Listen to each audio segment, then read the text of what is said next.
Kwa kiasi kidogo kaboreka yake hapo, ambapo ina njia mbili. Njia ya kwanza ni ya kutumia petroli na njia ya pili ya kutumia gesi. Lakini kutumia gesi unaweza kutumia mitungi kama ile miwili tu ya shilingi 60,000 kwenda kulima ekari moja, ambapo badala ya shilingi 300,000 ambayo alikuwa akitumia petroli.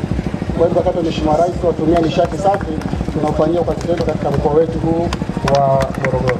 Mzee sio ulemavu, sema mwenyewe. Sema nilitumia kwanza petroli, baadaye nikaona mbona hii gharama imekuwa kubwa. Kwenye maredio wanatangaza kwamba petroli inaweza kutumika kwenye magari, nikajiongeza, kwa nini isitumike kwenye pampu? Kuja kuangalia nikakuta kweli inatumika kwenye pampu. Nikawa nalima mwenyewe pale.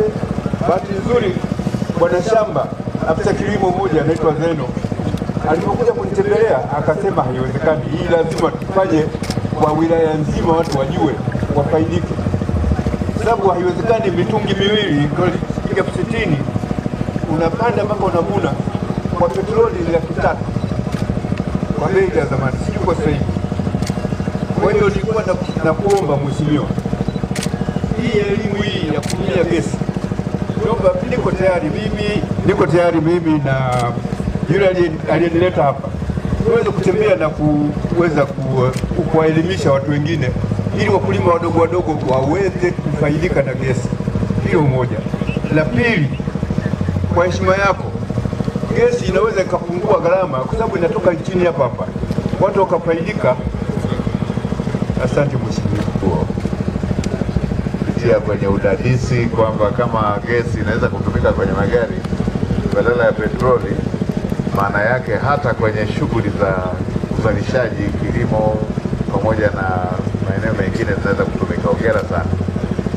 La pili, tumepokea hiyo hoja ya kuendelea kuwa shamba darasa kama ambavyo wamefanya leo. Waheshimiwa mawaziri wamesikia, basi kila unapopata fursa tunakushukuru sana ili ukaendelee kutoa hiyo elimu na maeneo mengi.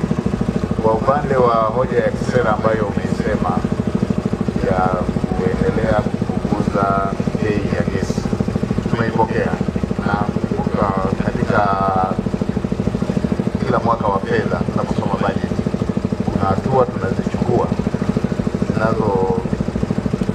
zitakazosaidia kuvutia Watanzania waone kama hiyo ni njia mbadala ya kutumia gesi badala ya nishati zingine ambazo gari kama ulivyosema, lakini pia sio rafiki kwa masuala ya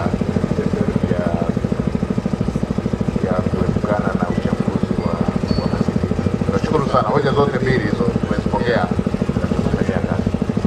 Jamani, hongereni sana, kazi yenu njema sana. Tumeona na ufuta, tumeona na tikiti maji, tumeona na mazao